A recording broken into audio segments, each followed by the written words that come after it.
Masyarakat merupakan salah satu fakultas di Universitas Mula Warman, Kalimantan Timur. Fakultas Kesehatan Masyarakat memiliki visi, yakni menjadi Fakultas Kesehatan Masyarakat terbaik di Regional Tengah 2 Indonesia tahun 2022 dan mampu berperan dalam pembangunan kesehatan masyarakat melalui pendidikan, penelitian, dan pengabdian masyarakat yang unggul berbasis hutan tropis lembab dan lingkungannya.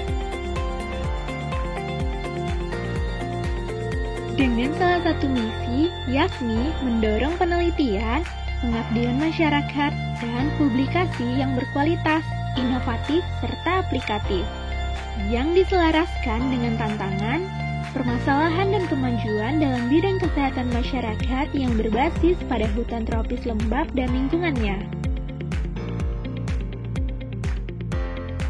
Dengan harapan mendapatkan hasil keluaran antara lain 1. Kemampuan untuk melakukan kajian dan analisa. 2. Kemampuan untuk mengembangkan kebijakan dan perencanaan program kesehatan. 3. Kemampuan untuk melakukan komunikasi. 4. Kemampuan untuk memahami budaya lokal. 5. Kemampuan untuk melakukan pemberdayaan masyarakat. 6. Memahami dasar-dasar ilmu kesehatan masyarakat. 7. Kemampuan untuk merencanakan dan mengelola sumber dana. 8. Kemampuan untuk memimpin dan berpikir sistem. Halo mahasiswa FKM Unmul. Mahasiswa yang saat ini berada pada semester 4 wajib menyelesaikan mata kuliah lapangan, yaitu PBL atau pengalaman belajar lapangan. PBL 1 dan PBL 2 adalah bagian dari proses belajar mengajar yang nantinya mahasiswa diberi kesempatan untuk lebih memahami serta mampu dan terampil menggunakan ilmu kesehatan masyarakat yang telah dipelajari di kelas untuk diterapkan di tengah-tengah kehidupan masyarakat. PBL 1 dan 2 merupakan proses belajar untuk mendapatkan kemampuan profesional kesehatan masyarakat yang merupakan kemampuan spesifik seorang tenaga profesi bidang kesehatan masyarakat. PBL 1 dan 2 dilaksanakan selama 1 bulan penuh.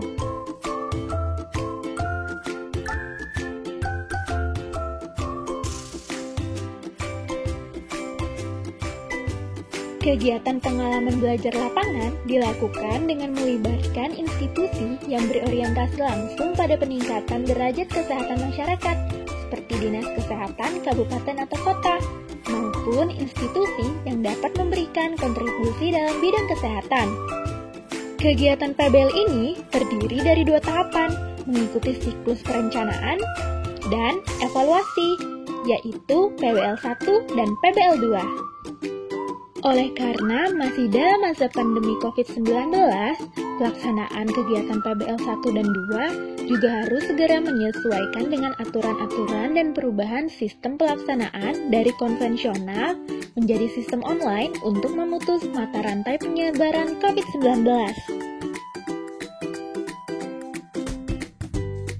Kegiatan PBL 1 merupakan inti dari kegiatan PBL yang lain, karena merupakan fondasi awal dalam menyusun program berikutnya. Kegagalan atau ketidakmaksimalan kegiatan PBL 1 akan mencerminkan pelaksanaan kegiatan PBL 2. Keluaran dari PBL 1 berupa hasil penggalian kebutuhan tentang harapan-harapan yang diinginkan dari data primer dan data sekunder yang bersumber dari masyarakat maupun instansi terkait.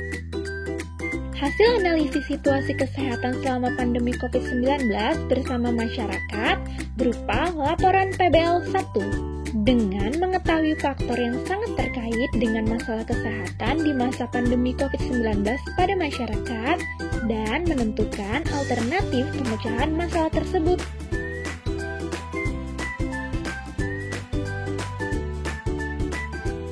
Selanjutnya dalam PBL 2, alternatif pemecahan terpilih akan dilaksanakan melalui kegiatan pendidikan, dan pemberdayaan kesehatan masyarakat dengan tetap mematuhi protokol kesehatan. Kegiatan PBL 2 akan menitikberatkan pada prioritas pemecahan masalah dan intervensi program sampai pada evaluasi program. Keluaran dari PBL 2 berupa hasil implementasi dan hambatan yang dirasakan selama menjalankan pemecahan masalah yang dipaparkan melalui laporan PBL 2. Sistem pengelompokan PBL ini disesuaikan dengan dosen pembimbingnya masing-masing. Penentuan lokasi PBL kelompok juga ditentukan bersama antara anggota kelompok dengan dosen pembimbingnya sesuai dengan domisili salah satu mahasiswa di kelompok tersebut. Selain program kelompok, mahasiswa juga diwajibkan untuk melakukan program individu yang dilaksanakan oleh masing-masing mahasiswa. Dalam program individu, kegiatan yang dilaksanakan pada dasarnya sama dengan kegiatan kelompok PBL 1 dan PBL 2, namun dilakukan sendiri oleh mahasiswa di wilayah domisilinya dengan keluaran laporan individu. Keluaran PBL online tidak hanya laporan PBL 1 dan PBL 2, tetapi juga berupa video yang wajib diupload di YouTube perwakilan kelompok mahasiswa. Video berisi tahapan-tahapan kegiatan kelompok PBL 1 dan PBL 2, dan juga video dari kegiatan PBL individu masing-masing anggota kelompok. Monitoring PBL online dilakukan oleh dosen pembimbing dan mahasiswa. Dosen akan melaksanakan pertemuan online minimal 4 kali pada PBL 1 dan PBL 2. Mahasiswa wajib mengumpulkan lembar monitoring harian pada setiap akhir pekan atau hari Minggu di website. Kewajiban dosen pembimbing PBL. Dosen pembimbing PBL adalah staf pengajar FKM Unmul yang telah ditentukan dan ditunjuk sebagai pembimbing mahasiswa, memiliki kewajiban sebagai berikut. 1. Membimbing mahasiswa dalam menyusun proposal dan laporan akhir PBL. 2. Mengarahkan mahasiswa agar PBL dapat terlaksana sesuai dengan tujuan PBL. 3. Membimbing diskusi dan konsultasi terkait program intervensi mahasiswa. 4. Melakukan pemantauan atau monitoring via daring minimal 4 kali pada masing-masing PBL 1 dan PBL 2, dan mengisi form kunjungan virtual di website. 5. Menilai kemampuan mahasiswa yang dibimbing menyesuaikan dengan format penilaian yang telah tersedia pada laman web FKM. Kewajiban mahasiswa peserta PBL. 1. Setiap mahasiswa peserta PBL wajib memiliki dan memahami buku pedoman PBL. 2. Mengikuti semua proses pembekalan via daring.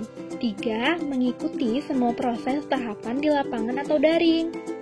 4. Mengisi logbook kegiatan dan melaporkan di hari Minggu setiap pekan pada dosen pembimbing PBL dan panitia PBL melalui laman website FKM Unmul, dikumpulkan dan diunggah bersamaan dengan bukti. 5. Wajib mengikuti seluruh rangkaian ujian seminar PBL. 6. Wajib mengumpulkan laporan yang telah diperbaiki dan disahkan oleh pembimbing untuk kepentingan ujian. 7. Mengumpulkan laporan revisi setelah ujian berikut video kegiatan selama PBL yang disahkan oleh dosen pembimbing PBL dan panitia PBL. 8. Mentaati semua peraturan yang ada.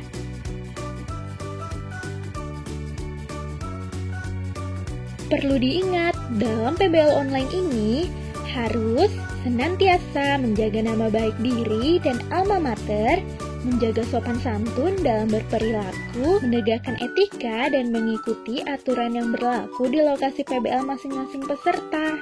Senantiasa berpakaian rapi dan sopan, menggunakan jas alma mater Unmul, dan identitas peserta PBL, serta senantiasa mematuhi protokol kesehatan yang berlaku di wilayah domisili masing-masing selama mengikuti rangkaian kegiatan PBL dengan aktif. Mematuhi protokol kesehatan seperti menggunakan masker, cuci tangan, dan melakukan PHBS dimanapun dan kapanpun, tidak mengumpulkan orang banyak, tidak melakukan kegiatan politik praktis, unjuk rasa, atau turut serta dalam kegiatan pilkada, tidak melakukan tindakan asusila atau perbuatan lain yang melanggar hukum baik secara langsung ataupun tidak langsung, dan tidak membuat stempel dan kop surat yang mengatasnamakan PBL dan FKM Unmul, atau mencari sponsorship tanpa sepengetahuan dosen pembimbing PBL dan tim PBL. Untuk lebih lengkapnya, tata tertib dan informasi tentang PBL dapat dilihat di website resmi FKM Unmul pada submenu bagian PBL online. Pengalaman belajar lapangan adalah bentuk pengabdian kita kepada masyarakat yang nantinya akan menjadi sebuah pengalaman yang berharga selama kuliah di FKM Unmul. Walaupun pandemi ini masih menjadi batasan kita, jangan jadikan ini sebuah halangan untuk tetap berkarya dan tetap mengabdikan diri pada negara. Jadikanlah ini sebuah tantangan baru yang akan menjadi sebuah pelajaran di masa yang akan mendatang. Terima kasih telah menyaksikan video ini. Mari kita bersama sukseskan PBL Online 2020. Fakultas Kesehatan Masyarakat Universitas Mula Warman Jaya.